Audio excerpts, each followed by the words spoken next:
speaks, people constantly ask why the energies of the earth appear destructive to their safety and property. My reply is, why do people continually attempt to wage war on my nature? In its pompous fashion, the ego of humanity believes I have secrets which must be torn from my heart at all costs. What humankind does not understand is that there are no secrets in the light. By dwelling in the illusion of the astrals, the ego of humankind believes that I was created for its use and pleasure, so they feel the destruction they create is not out of order. The frequency of the ego of humankind is so aligned with the frequencies that make up the astral illusion, that it acts in a state of sleep and is unaware of the energies which drive it forward in wanton destruction of my being. The underlying motive of the Astral Lords is to draw all light from the creation and the earth into its dark hole of degenerative essence. The Astral Lords have none of the feelings that flow through humankind. In fact, they have no sense of guilt in anything they do, for they do all for themselves in their desire to be greater than the light. Most of the human egos are totally unaware of the illusion and the urges which flow through it. The illusion exists only as humankind gives its power to it. This assignment of power by human beings is experienced on all levels of life on Earth in the illusion. It is witnessed by the continual assignment of individual rights to so-called authorities, such as churches, governments, trade unions, doctors, scientists and many others. It is this which holds the illusion in place in the minds of those egos who move through my bodies. I hear someone ask, what is the Earth's nature? It is the expression of my being, my light, which is increased by all the loving stars and planets within the third-dimensional universe. Their energies flow to me along the crystal strands that interconnect the consciousness of the third dimension. The movement of the wind, changes in temperature, etc., are only energy reactions to those impulses which stimulate the life essence within me. Why do several million egos in my bodies feel that they should have the power to control my nature, when they have no power, for they have assigned that power to the Astral Lords? Had they not done this, they would be aligning their light with my nature and with the light. There are many individuals who are moved to joy and love of my nature, which they see expressed in sunsets, deep silent forests and high mountain peaks, as well as in the wild movement of my watery oceans. However, the majority of egos fear the great forces generated by my changing energies, because often they seem to threaten the destruction of those egos' precious lives and possessions, which, in fact, are not theirs but mine. Indeed, all that exists on my body is of me, although within their illusion the egos believe that it is theirs. My substance is made available freely to these egos in order that the great light should move through my being, but it does not belong to them. In moving their consciousness through the earth body, human egos come to believe that they own that body and therefore do not feel separate from it. Once this occurs, they fear all hurt and pain as well as the death of the body. Their attachment only leads them to believe that the death of the body represents annihilation and loss of consciousness forever. They waste periods of consciousness attempting to understand how the body works and what causes aging and degeneration. They dissect it, analyze it, magnify its cells and join other bits to it. In fact, no stone is left unturned in their attempt to keep it working at all costs. Currently, their scientists are working at producing a body form similar to mine which can be serviced like a machine. Should they accomplish this, they will then seek to transfer their ego consciousness into it. What they do not understand is that their egos are not in my bodies, but rather their egos move through the etheric energy mass which holds together the physical elements. It is being astrally embedded in their consciousness that they can manipulate the dimensional matter for this purpose of creating an artificial form, and when they attain success, then they will be greater than the gods. Later on in this transmission, my mother son will speak more about the Astral Lords who attempt to mold the human egos in their likeness, and, in doing so, increase their power on the third dimension. Due to this misplaced view that they can control all the functions of the body, the human egos live through the life cycle of the body, distorting the original morphogenetic patterns by implanting negative feelings based on fear, hate and control. It is considered normal in the astral mentality to move the frequencies of the egos occupying my bodies to act against each other in aggressive ways. By doing this, they are looking toward weakening my light energies. This facilitates a building process whereby they mold those grasping egos who aspire to be as the Astral Lords into astral entities who will promote the astral patterns in this dimension. In their movement to reach a control point in the illusion, the astral entities work constantly to build fear in all other egos. And yet they claim falsely instead that all fear will be removed from life on earth by other egos assigning their rights and life experiences to themselves, who are the leaders of the world. To the astral consciousness, all things that human egos fear, such as war, famine, sickness and death of the body, act in their favor, because this increases their power base and authority status. War and famine cause many millions to die, however in the short term even the loss of 1 billion bodies will not adversely affect my consciousness. Even so, it does lessen the availability of the light to my consciousness. In the human earth body, if it was functioning in harmony with the morphogenetic patterns which are responsible for its form, you would see about 40,000 cells being replaced daily. Currently about 99% of my bodies, both human and other animals, experience the death of up to 5 million cells a day, and these are not replaced with the same rapidity. Most egos are unaware of this, and their ignorance of the fact is in the interest of the astral entities, as they are able to keep the race in a weakened state of health, a state which the human egos accept as normal. However, the depleted energies of the body lessen the activities of the ego as expressed through the dimension. The egos are so identified with the body that they feel tired, and notice the increasing level of disease rampant on the planet. The entities placate any growing unrest by claiming that their science will overcome these problems. They brainwash the egos into believing that this will eventuate, and to believe that there is no other way. My greatest concern is that I am experiencing destruction on two levels of my being. This inner one just described, and the outer one which is the destruction of my forests and mineral reserves, for both of these are essential for my contact with the galaxy. The astral entities are attempting to create replicas of my bodies, as they hope that these bodies will be repairable and instantly replaceable, and this will save them the need to keep on reincarnating. Also they know that they cannot remove my bodies from my atmosphere for long, because the bodies require both the sun's and my energies for their continual life. To move them out into deep space will quickly see their destruction. They know that if they keep on with their current rate of destruction to my being, they will not have any more bodies, so their next step will be to move in destructive conquest of the third-dimensional universe. That will suit the Astral Lords, for such destruction will further their plan to diminish the light. To enter into deep space and thus the third-dimensional universe, the entities must perfect the construction of artificial third-dimensional bodies, and attempt to move ego consciousness into them. Currently it is an impossibility for them, however the universe is large and they are constantly sharing knowledge with other third-dimensional beings from other parts of the galaxy who have solved this problem and have now penetrated this solar system. What these other beings do not know is that the Earth entities are astrally motivated.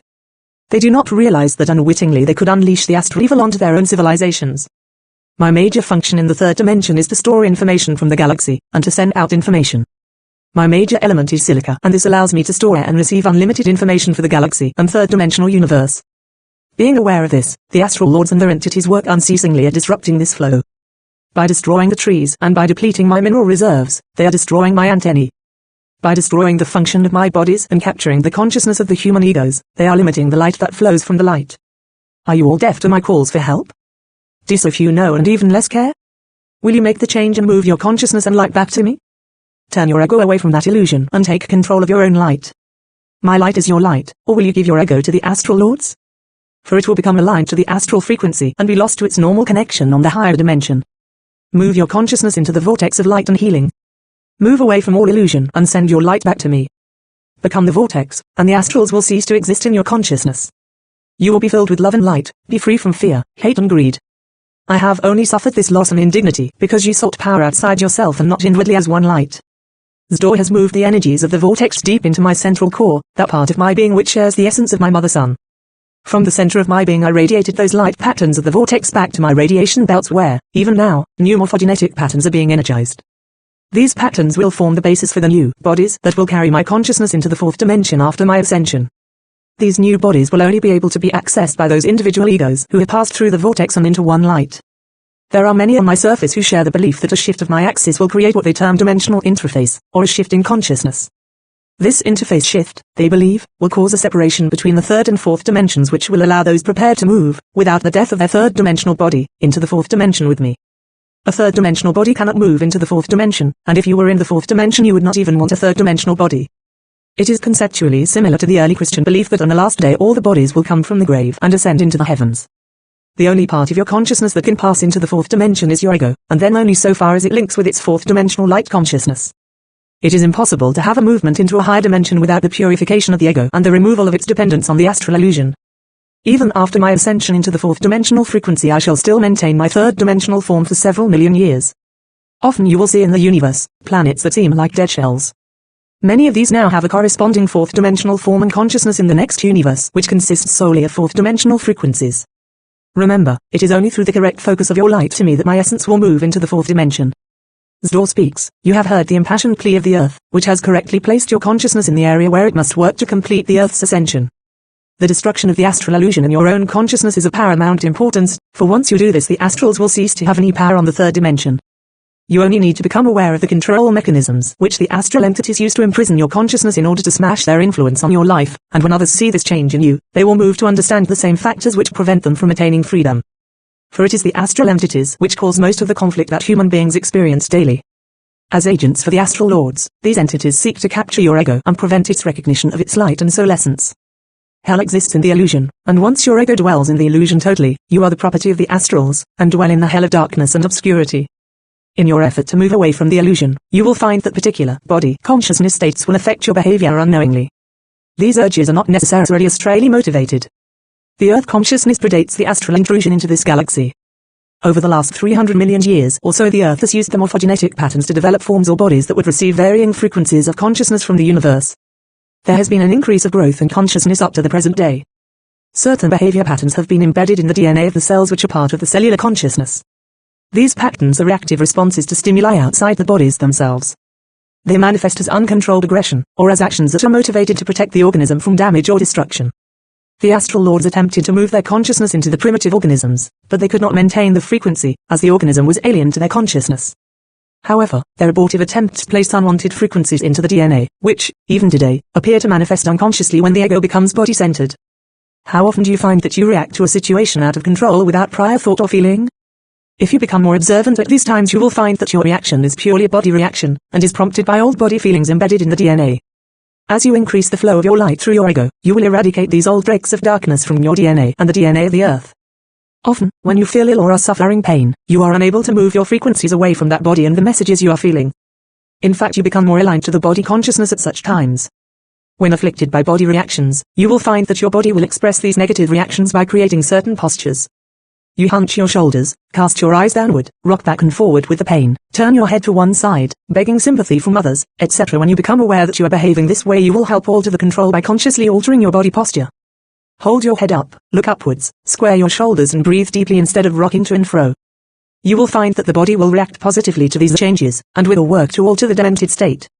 Your body is like a plastic medium that is constantly being molded by your thoughts, feelings and reactions, as well as by the type of food and drink that you put into it. The body is not a part of the illusion, for it is of the earth. The ego is the only part of your frequency that is floundering in the illusion. There is no stasis in the light, for all consciousness is movement. The Astral Lords have created the illusion to function as a time loop that repeats itself after many thousands of years of progression through influencing ego consciousness. They cannot maintain this time loop of deception, as it is static and will break down. To many, when this breakdown occurs, it will be interpreted as chaos, especially by those who have not purged all contact with the illusion from their ego. Its end is inevitable, and it will occur within the 21st century of your current time scale. Its anguish will be felt more deeply by those who cling to the old paradigm, as it crumbles before their very eyes. For you it will pass unnoticed as you move your frequencies through the vortex to one light. Now you will be non-attached to the earth body and will not be trapped by the astral illusion. Your consciousness will align with the earth's consciousness, as it expresses its light. All light will pour through your ego to the earth and to the newly formed morphogenic patterns that are prepared for the new consciousness on earth. At present this may appear difficult for you to comprehend, however, allow your consciousness to move into the vortex away from your body and become conscious that you are an all-encompassing being that seeks to dwell through all dimensions of the light. You will express light and love to all planetary organisms. The last transmission today will come from the Sun, who will speak of the Astral Lords, and of how these astral frequencies were forced through the solar gate into a restricted atmosphere on the fourth dimension. The Sun speaks, over 300 million Earth years have passed by since the birth of my Earth child. I look in askance at the suffering that it has endured over these years, mainly at the hands of the Astral Lords. This suffering is its destiny, as the Earth has to reflect much of the karma of this galaxy. Whilst the Earth was still young, a gross negative polarity of energy frequencies passed into the galaxy on a movement away from the light and love of the light, and became centered in the atmosphere of the fourth dimension, between the two radiation belts of the Earth, remaining trapped there. The Earth, around which these negative frequencies collected, was in great need of assistance so that it could fulfill its purpose of ascension. Thus, those egos which are now attached to the Earth's atmosphere and are of the light essence which flows through the various star systems of this galaxy, willingly agreed to move their light to the Earth and the third dimension to assist the Earth in its ascension. They knew that their work would be fraught with danger due to the negative degenerating mass of consciousness in the atmosphere of the lower fourth dimension. They also knew that this degenerating consciousness could not interfere in their work unless they recognized it. As my narration unfolds, you will learn how the egos of these light beings became captivated by the Astral Lords, the degenerating consciousness, and became cut off from their light source. They became the imprisoned light. As a star, my light appears as only a speck within the whole galaxy, and my Earth child is hardly noticeable, yet all the power and the consciousness of the galaxy are now being directed to this point of the third-dimensional universe. It is a climax within the consciousness of the galaxy, and all will rise or fall depending on the outcome. It is only by moving ego consciousness on the Earth away from the astral illusion that the balance of light will be restored. It gave me great pain in the form of light destruction, as the frequencies of the astral dark consciousness moved through my being. Their essence became hardened and intensified as they moved into greater density.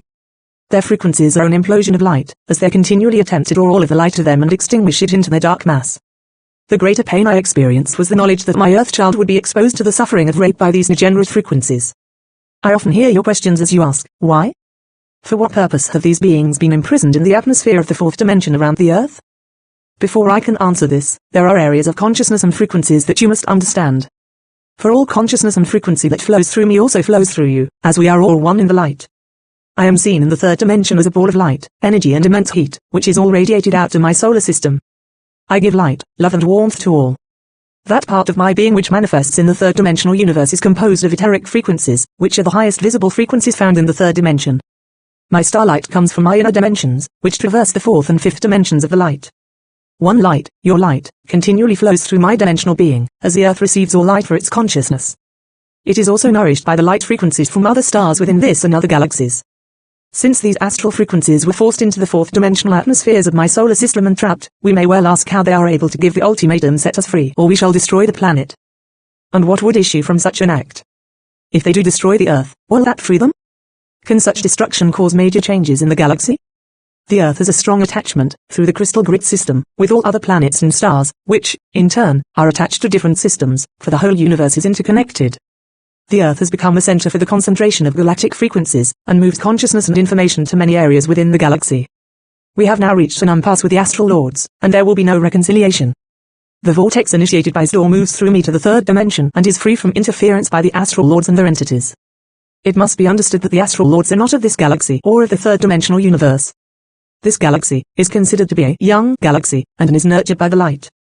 Within the galaxy, 300 million Earth years is just like one day in galactic years and, as you understand, there is no time in the light. The imploding degenerative frequencies of the astrals literally fell through the central core of this galaxy. The astrals were of the first projection of light and consciousness from the light. The great mystery of the creation involves an outward movement or projection of light energy from the light. This is similar to the outward movement of my mass in the creation of the Earth. Such a projection of essence moves away from the source in a spiral motion, and this essence is of the same nature and structure as its creator. When its spiraling movement reaches a point whereby it ceases all motion, it then begins to rotate and spiral in the opposite direction to the one in which it moved on traveling from the source. The altered spiral movement of the essence alters its mass and polarity, that is, the essence ceases to resemble its creator. All creation in light follows this morphogenetic pattern, for it is the original pattern. The first emanation from the light was the astral flow, which became the first universe of light reflecting the creative light. It was the highest sphere the closest to the light, for it reflected the light in all its intensity. The light created other outflows, but none occupied the close position of the astral outflow. Observing these other outflows of light and consciousness, and how it constantly reflected its light and consciousness back to the light, thereby increasing the light and consciousness of the light, the astral outflow knew that it too could repeat the process of creation as did the light, for there were no others in the creation as powerful in light as it. It then created light spheres from its light and, in so doing, turned its light from the light and directed it to its creation. It was elated to experience the return of light and consciousness from its creation. Now it knew that it was equal in power and creativity to the light. What it saw in its creation, it loved, and it sensed power and pride in its reflections, for it knew that this was it. This caused it to move into its creation and move the essence of its first creation into a second outflow. This became a fascination, because it now experienced a reflection of the reflection that could be repeated time and time again. It had created its illusion and had begun to fall into it. Deeper and deeper, it fell into its continual spiral of creation. In its fascination, it forgot all about the light. You will remember how I said that after its first outflow, it turned its light from the light. Once this occurred, it no longer dwelt in the light and its presence could not resonate with the creation, and it cast itself aside. Its own nature pushed it away from all light. It expelled itself from all light. So it became a degenerative mass of darkness consuming all light that entered its path. Seeing that other outflows of the light might emulate its rise to power and independence, it expressed the desire to draw all other light spheres of the light into its illusion. Its illusion has moved so far from the light that it now acts as a dark mass of decaying light. Its polarity is the opposite to that of light, and it only maintains its growth by eating light, and drawing all to itself. As this cancer began to eat into the various spheres of light, the light moved all light to push the original forgotten light shell of the first outflow out of the highest dimensions. This shell, because it could no longer contain light, acted as a counterbalance to the light pulsations, as it became a heavy mass of darkness which could not remain in the light. It was forced into its own mass of darkness and illusion, which ate its own light shell. So there is no return for this outflow, as it is eventually destined to nothingness. This astral mass of frequencies moved through the galactic core as it continued its constant outward projections deeper into the lower dimensions. The galactic lords moved to contain these frequencies in the atmosphere of the fourth dimension between the Earth's radiation belts. The astral mass has been locked in this dimension for about 2 million years of Earth time. Basically, this astral outflow is now only pure illusion, and it attracts the egos of your projections into its dark mass in the hope of increasing its power and energy base, which, when strengthened by your light, will aid it in its attempt to break free into the galaxy, and consequently to vampire the light of the galaxy. Awaken your consciousness, for you have slept long enough, and this sleep has allowed the astral forces to take some of your light. Recognize that the vortex of light and healing is you and your ego. Have no fear and move your consciousness through the vortex and through me back to the one light of your source. End of the solar transmission.